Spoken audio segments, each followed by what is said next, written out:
The CBS Radio Mystery Theater presents...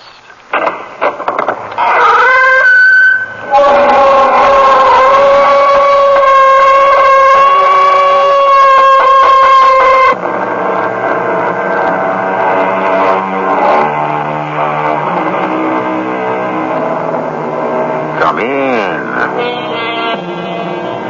Welcome.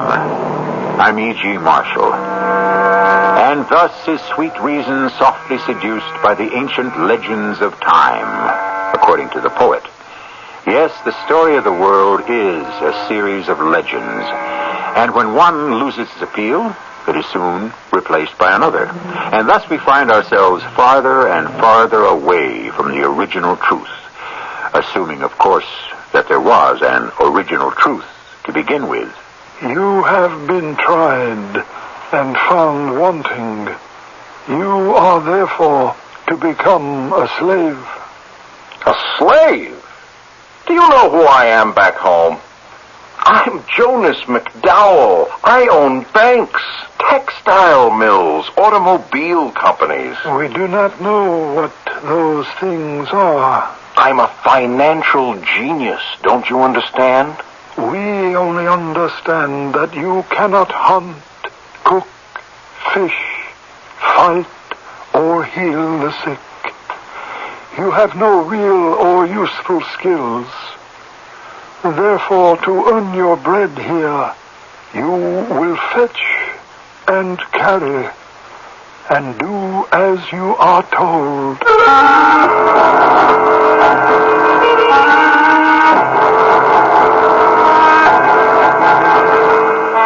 Our mystery drama, The Acquisition, was written especially for the Mystery Theater by Sam Dan and stars Tony Roberts. I'll be back shortly.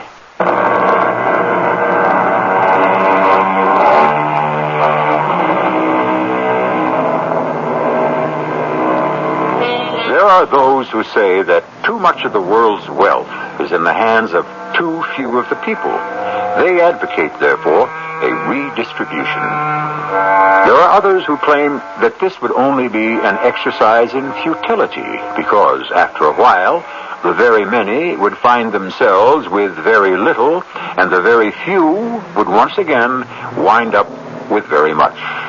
Whether or not this is true, I don't know. I do know this, however. It is 4 p.m. An expensive-looking automobile is at the side of the turnpike. A man is standing there, looking at it, with a most helpless look on his face. Now, a rather modest-looking car slows down and pulls over. Hi, something wrong? My car seems to be out of order. What's the matter? Well, if I knew what was the matter, I could fix it myself. Of course. May I help you? Yes, you could give me a lift to the nearest garage or service station. What seems to be the problem with the car? Well, quite simply, it won't go. Are you out of gas? My dear lady, if you're willing to give me a lift, I'll reward you most handsomely. May I get into your car? I'm very pressed for time. Before you do that, why don't I get out and have a look under the hood? Well, what would you know about automobiles? What you meant to say was, what would a woman know about automobiles? Why don't we just lift this up? Oh, I must say, this is the most beautiful car I've ever seen. Well, it should be. It's an Isota Rivera. I just bought it last week. It must have cost a fortune. That would depend upon how you would define fortune. Well, I know this is a rather personal question, but may I ask the price? The price? Yes, the price I paid is a matter of record. $78 million. For this car? For this one, plus $7,000, plus the company that makes them. It's a bit high, perhaps, but the name is worth it. Wait a minute. I know who you are. I've seen your picture. You're Jonas McDowell, the boy wonder of Wall Street. Guilty as charged. Oh, you're not such a boy either. You look to be at least 40.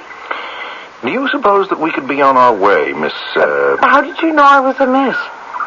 I just assumed. Did you?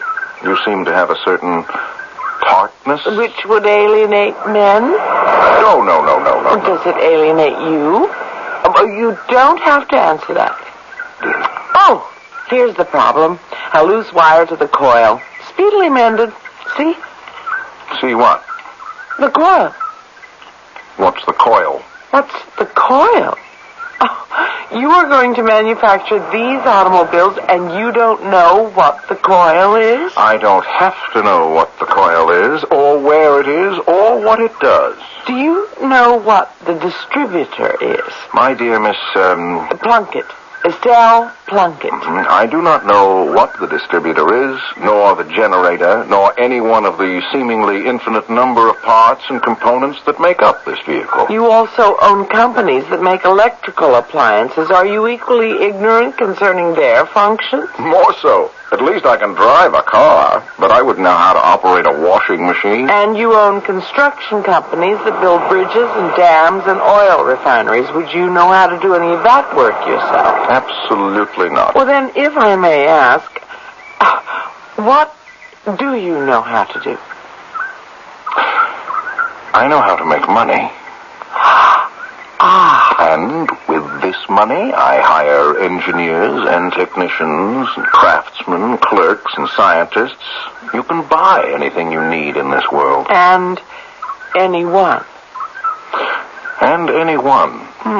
If you get behind the wheel of this magnificent automobile, which you know nothing at all about... But I know everything about it. I know the balance sheet. I know the profitability. I know... Yes, I'm sure you do. Well, all you need to do now is turn the ignition key and drive away.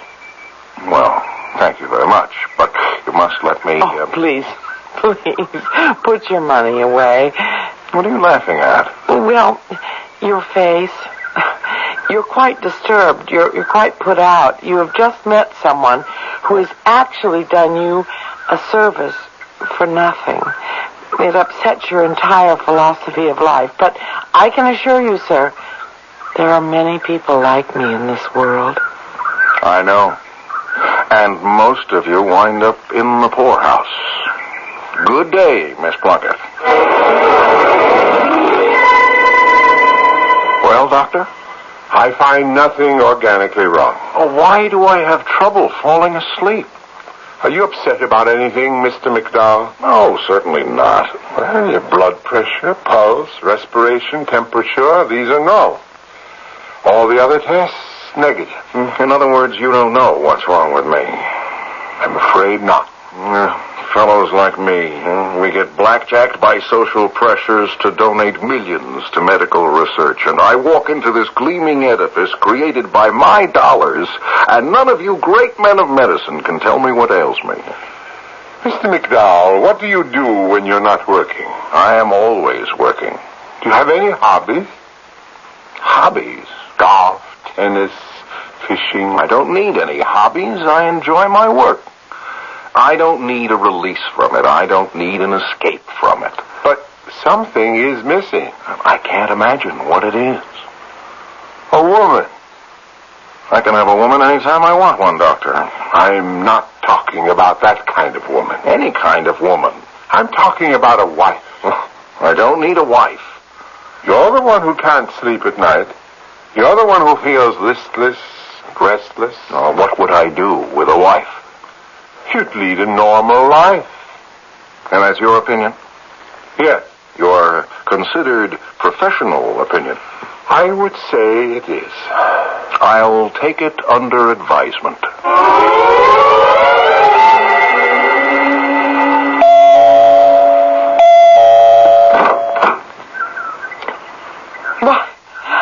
Why, it's Mr. McDowell. May I come in, Miss Plunkett? Yes. How is your Soto Rivera? It's doing quite well, thank you. Well, Mr. McDowell. May I have a chair? Please. Miss Plunkett, I'm here to offer you a proposition. Well, that's That's wonderful. It's been quite a while since anyone has made me one of those. Thank you for this terrific boost to my morale. Miss Plunkett. I suppose you want to give me an apartment? A penthouse, a country house, a mansion, any of those. All of them. Servants? Of course. Furs, jewels? Yes. How about a yacht? If you really want one. Oh, how flattering. Miss Plunkett. And also how insulting. Well, how can you say that? There is a class of woman, or a type, I suppose, that gets this type of offer on a daily, perhaps even an hourly basis. This kind of offer? I don't imagine one gets this lucrative kind of proposition on the streets, but the only real difference is the price. Proposition? Miss Plunkett, this is a proposal. A proposal? Of what? Marriage? Marriage? Oh, marriage, wedlock, matrimony. You want to marry me? Yes, I am making you an offer. Do I detect a tone in your voice? What sort of tone? Is this how you talk to the stockholders of a corporation that you wish to take over? I am making you an offer. Miss Plunkett, I would like you to consider this offer. I don't like the word offer. It's used when you wish to buy something, not give something. Please, hear me out. Now, marriage is a merger, is it not? When I wish to acquire or merge with another corporation, I study it completely. I analyze its weaknesses, its strengths. And have I also been subject to such close scrutiny? Oh, yes. Ah, I feel absolutely undressed. Miss Plunkett, I have been advised that it is psychologically and physiologically desirable, even necessary, for me to marry. Just as it is psychologically and physiologically desirable to acquire other companies. Why me? You represent top value. Oh, is it possible that we are engaging in this kind of conversation? Miss Plunkett, I am serious. Yes, you are, and that's what makes it so... So what? Well, so tragic. Or so comic. I really can't decide which. Oh, I'm at a loss to understand your reaction. As I've said, marriage is a merger. Do you agree? Well, yes, I would suppose so. It is, in a personal sense, the most important of all mergers. Can you deny that? No. Well, should it not be approached with the utmost caution and calculation and care? I don't know. At the age of 35, Miss Plunkett, you represent fantastic value. Really? And when did you fall in love with me, Mr. McDowell? Love? Was it when I tightened the wire to your coil? Miss Plunkett, love is a highly subjective emotion. It should not enter into this affair. But we're not discussing an affair. We're talking about marriage. Precisely. Miss Plunkett, I have the finest, most efficient, and effective research department in the world. I would assume so. I have turned them loose on this problem. Love is a problem. Yes, exactly. They have been unable to come up with any tangible evidence that love even exists as a certifiable function. Really? Love is a snare. It's a delusion. It creates false hopes. It incites unreasonable passions, not to mention impossible expectations. You speak, I assume, from experience. Oh, no. I've been immune to this, what should we call it, fever. And this is how you propose marriage to me, Mr. McDowell? Yes. Well, surely the advantages are obvious. So are the disadvantages. Well, name one, Miss Plunkett. Well, the most important one of all is what you just said. I beg your pardon. How can you propose to me and call me Miss Plunkett? Well, I assume we'll call each other by our first names as time wears on and we feel the moment. No, I'm afraid not. I fear that you shall always be Mr. McDowell as far as I'm concerned, and so I must refuse your offer, or tender, or whatever you may choose to call it. Well, I didn't expect an immediate favorable reply. I am aware that perhaps I do not strike you as a romantic figure. But I go about things realistically. I think a marriage, like a merger, should be based on a sober, thoughtful analysis of all the facts. You do? Yes. Would it have pleased you more had I rushed in here feverishly, spouting all sorts of poetical doggerel and vowing to destroy myself unless you reacted favorably to my proposal? Yes, it would have. But that's nonsense. The kind of nonsense that makes the world go round. I beg to differ. My world, Mr. McDowell, my world. And I don't believe you could ever live there.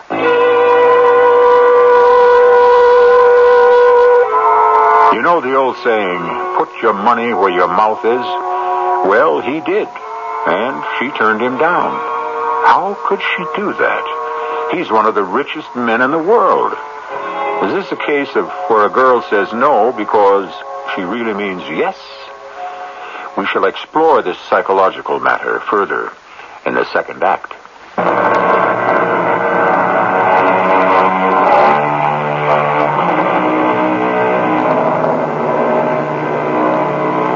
On the face of it, it looks like a marriage made in heaven, simply because there's so little chance of it happening here below. A fabulously wealthy man encounters quite by accident an average young lady and proposes to her. Perhaps it does happen occasionally, say with the same frequency that people win $1 million in the sweepstakes. May I ask you to reconsider my proposal, Miss Plunkett? Why? I believe you have no inherent objections to marriage. None at all. Well, may I ask, then, why you've never married? Well, I've never met a man who appealed to me enough. One who measures up to your romantic standards. Perhaps. You are 35 years old, is that true? You can expect to live until 80. The second half of your life is almost about to begin. Well, yes, if you put it that way. May I speak frankly? To what purpose? You have spent the first half of your life in the pursuit of romance. Obviously, it has eluded you. What have you to look forward to? Well, now, see here, Mr. McDowell. You can only have a life of decreasing expectations. You teach biological science at a high school. You earn $19,000 a year. I get another $1,500 for coaching girls lacrosse. Yes, you have another 30 years until mandatory retirement. You will receive increases, it's true, but will they keep up with inflation, your pension? What will it be worth in real money when you're ready to call on it? Mr. McDowell, I must ask you to leave. From here, it shall all be downhill toward an old age of loneliness and poverty. You leave a woman with very little, don't you? It's the truth that leaves you with so very little. And is this how you assault the people who own the companies you intend to acquire? Well, I merely point out to these corporations the futility of their present course of action and offer them an opportunity for profitable operation. Is that all I am to you? A corporation? Get out of here. I beg your pardon? Leave before I call the police and have you thrown out. Well, there's no point in calling the police. Why? Have you acquired them, too? Miss Plunkett, I shall leave if you want me to. Please do that. As you say. Mr. McDowell. Yes, Miss Plunkett. Permit me to apologize. I was rude. I had no right to lose my temper, but I do feel that I was most severely provoked. Oh, that's quite all right. You are, after all, a guest in my house. Well, I'm used to this kind of reaction. This is how everyone responds to me the first time. But after they've all had a chance to sleep on it, they come round. Do they? Yes. And so will you. Why, You get out of here.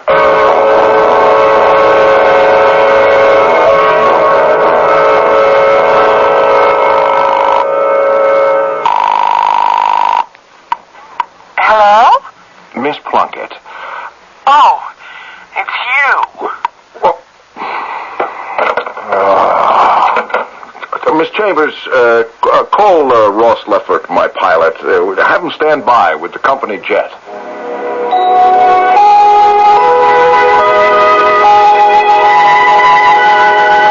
Morning, Mr. McDowell. Good morning, Ross.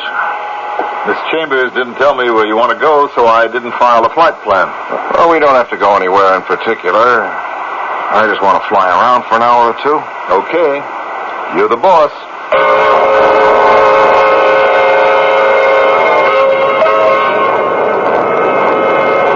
Thought we'd go over the water for a bit. Okay? All right. You know, when the Pacific turns blue, nothing in the whole world is bluer.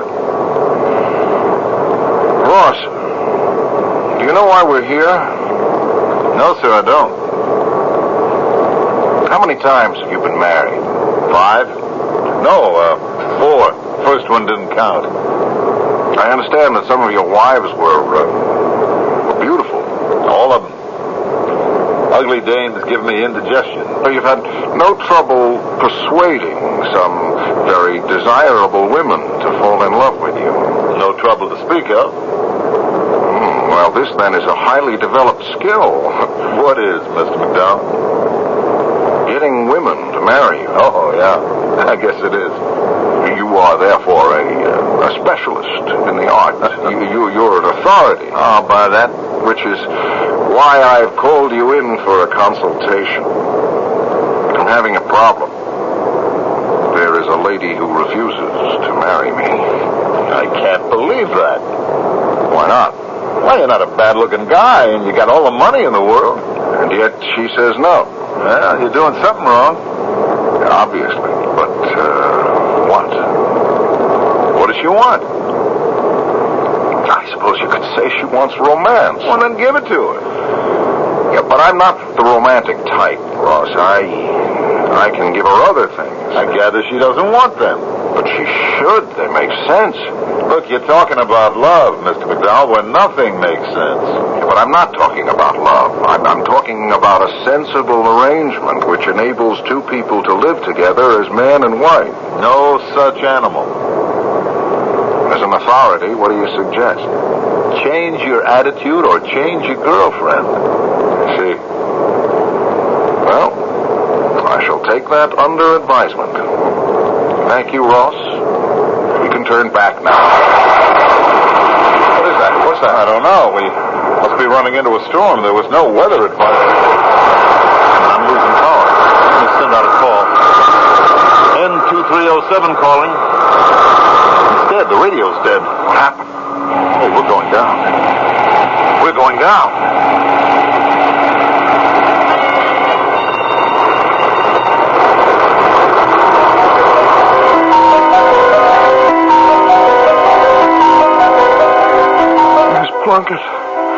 Miss Plunkett, surely a sober analysis of... There can be no more favorable. One should consider the fundamentals. What is love, Miss Plunkett? He speaks. Always the same words. What language is that? It is not of this earth. I have written down the words and stretched them out and wound them around the ball. Soon the words shall fall into place, and we will understand. Of what race is he? Of one like ourselves? I find him handsome. Well, we shall see. Soon he shall awake. I hope so. Or he shall die. The matter is not in our hands. Miss Plunkett, how did we get here? Where are... You? You're not Miss Plunkett. No, I am Zoa. Zoa? Oh. I beg your pardon. That is... What is the trouble? You're not wearing any clothes. Clothes? Oh, yes, clothes. It means covering for the skin. I'm not wearing any clothes either. Why would one require clothes? Because I suppose modesty. Modesty? I shall wrap that word about the ball and see what it means. What ball? The ball of wisdom. Wait. Where am I? You are with the people. What people? The people. Oh, there are no others. Yeah, but where is this? How did I get here? You fell from the sky. Who are you? I am Taro, chief of the people. She is my daughter, Zoa. What happened? The metal bird sickened and died and plunged into the sea. Ross, my pilot. Where is he? One cannot say. We saw you in the water, and the young men swam out and brought you here. But where is here? Here is the place. The only place. But who are you? You don't look like natives. That is, you could be the same people I see on the streets of Los Angeles. Los Angeles. Place those words on the ball, my daughter. No, you don't. You don't have to. It's a name of a city. It's a city east of here somewhere. There are no cities east of here. There are no other cities in this world. There aren't. Well, where do I come from? The same place from whence we came 1,000,000 years ago. What are you talking about? Our ancestors, they lived in the sky, among the stars. One day they took a ship and flew here. They had the secrets, the great secrets of magic. But the ship burned, and all were destroyed, except the ball, which mixes the language of all living things and transforms it into the language of the people. Look, I've got to get out of here. I've got to get back. Oh, that hurts. You must rest. Jonas. Yes. Jonas. What does the name mean? How do I know what it means? He is feverish, my daughter. We must let him rest. But you don't understand. I'm Jonas McDowell. I can buy and sell anyone and everyone in this place, whatever it is and wherever it is. Please, rest. I can't afford to rest. Let us leave him and all the spirits that are fighting to possess him. I hope for his sake that the good ones shall conquer. And so do we. Remarkable, isn't it? How fortunes change so quickly and so completely. One of the richest, most powerful men in the world is suddenly flung into the midst of some primitive people who are not at all impressed by him. Well, you know what they say. Class will tell. Cream will rise to the top. The third act will give us the answers.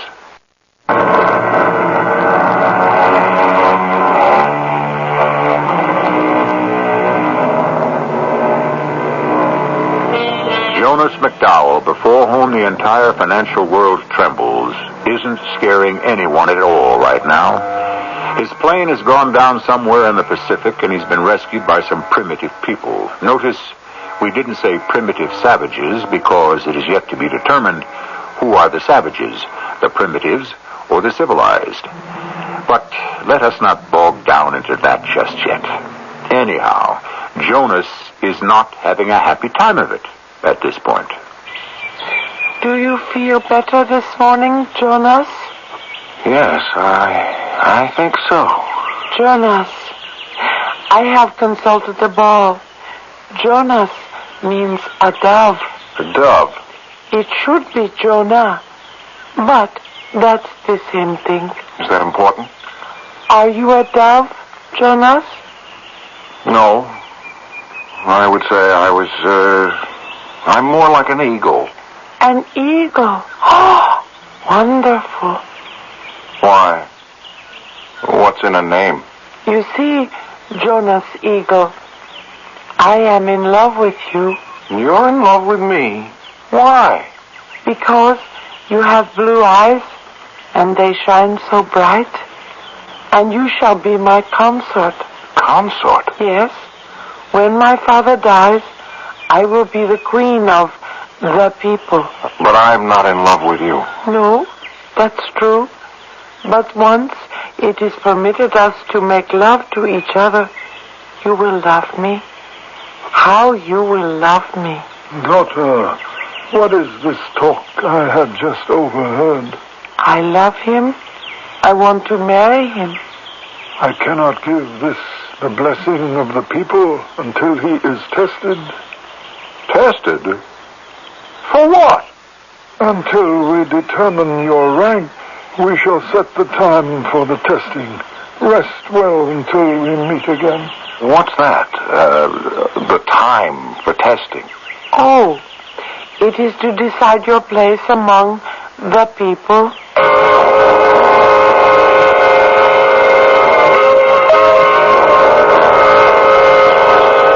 People, we have here the stranger from the sky whose name is Dove.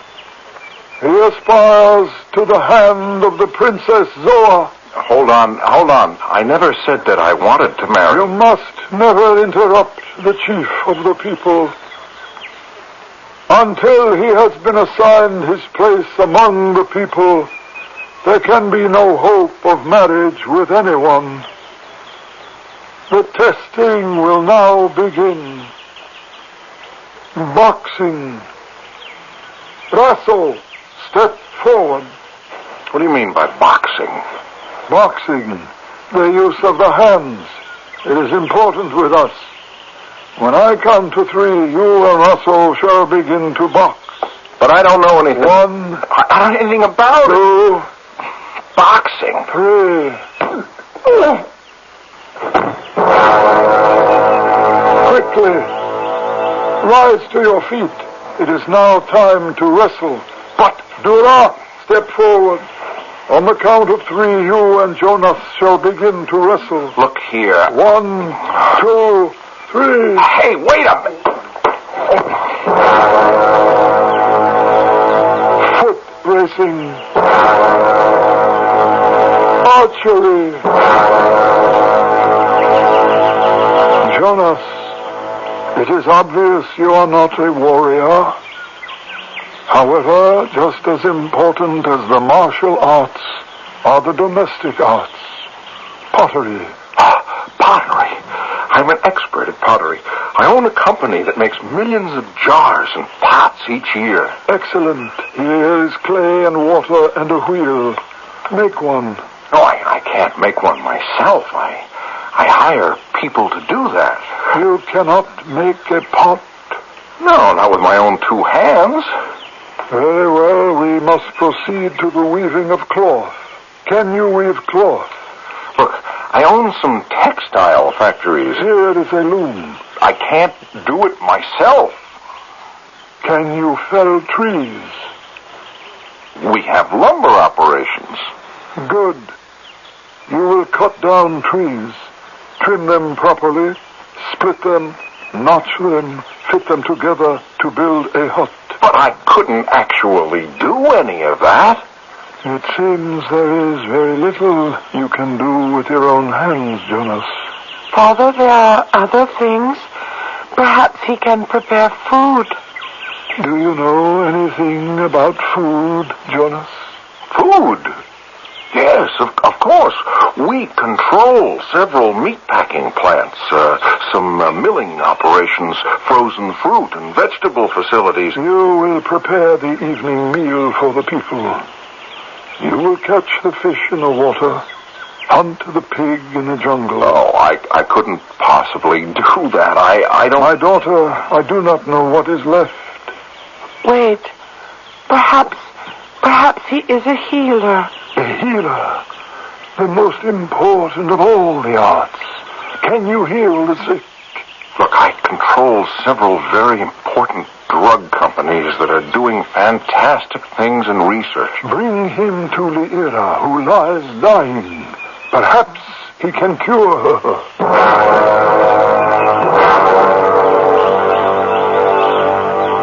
This is Lyra. See how she lies there. Yes. Her head is hot.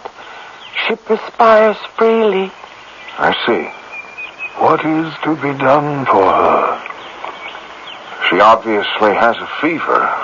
Yes. But it could disappear just like that. Just give her some penicillin.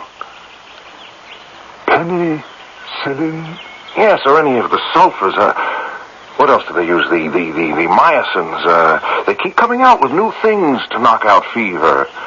But how can you get rid of the fever? Me? Yes. You.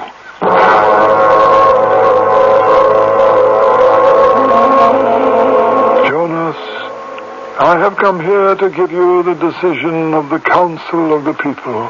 The decision? You have been assigned to a rank among us. Oh? You were given a free and fair trial. Well... You had the opportunity to show your skills. And you have none. None at all. Therefore you have no rank. You have no status. You are to be a slave. A slave? You will run errands and fetch and carry. Wait a minute. Jonas, you are fit for nothing else. You are not a soldier, a hunter, a fisherman, a farmer, a cook, a weaver, a potter, a doctor, a builder. You have absolutely no skills. But I do. Then tell me. I know how to make money. Money? What is money? Father, what have I heard? He is to be a slave. You have seen Zoa. He is fit for nothing else.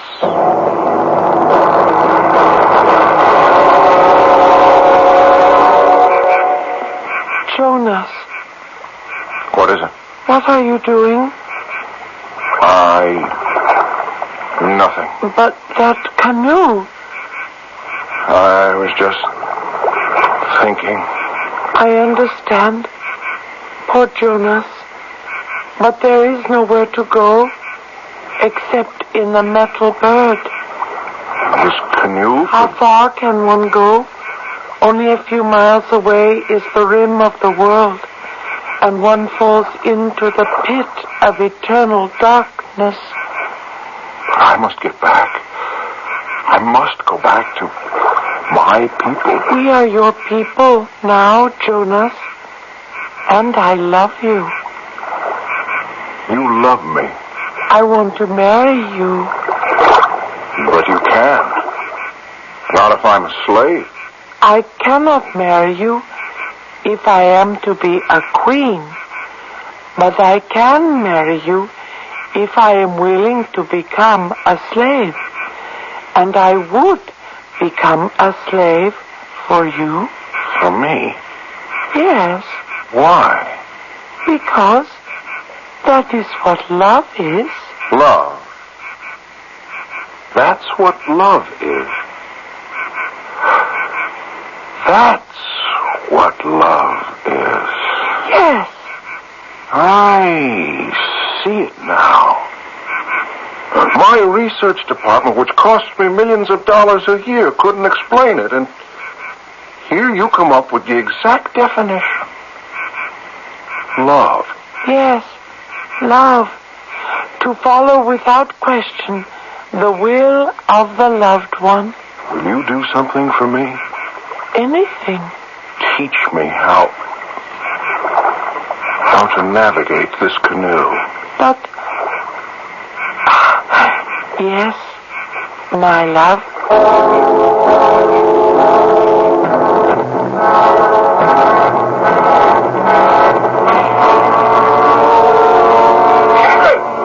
Captain!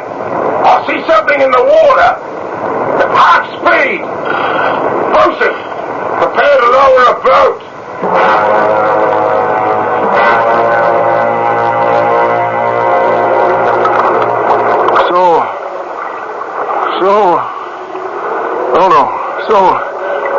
No, you're Estelle.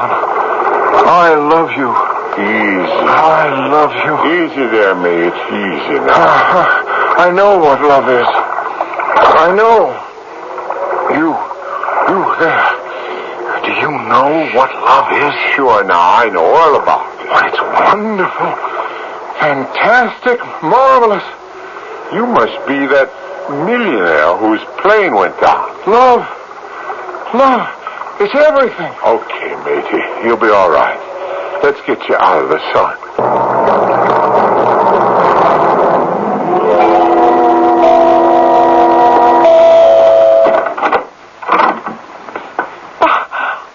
It's you. This way, gentlemen. Excuse me, who are they? Would you rather have filet mignon or a rack of lamb? I didn't know, so I ordered both. What is this? Well, obviously, it's a dinner. It's just a cozy tete-a-tete. Very good, gentlemen. Just leave everything in place. We can serve ourselves. Thank you. And now for the champagne. I learned how to do this myself. There's an art to it. Oh! I don't understand. This is romance, my dear Estelle. Romance. Wait. Let me raise the window. Gentlemen, you may begin.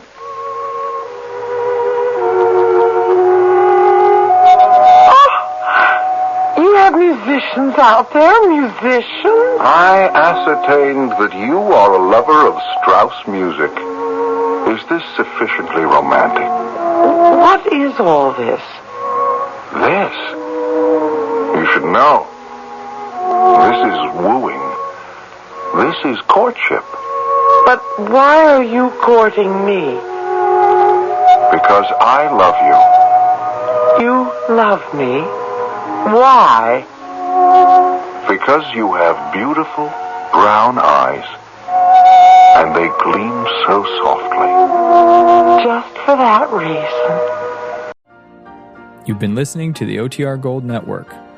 Find more classic radio at otrgold.com.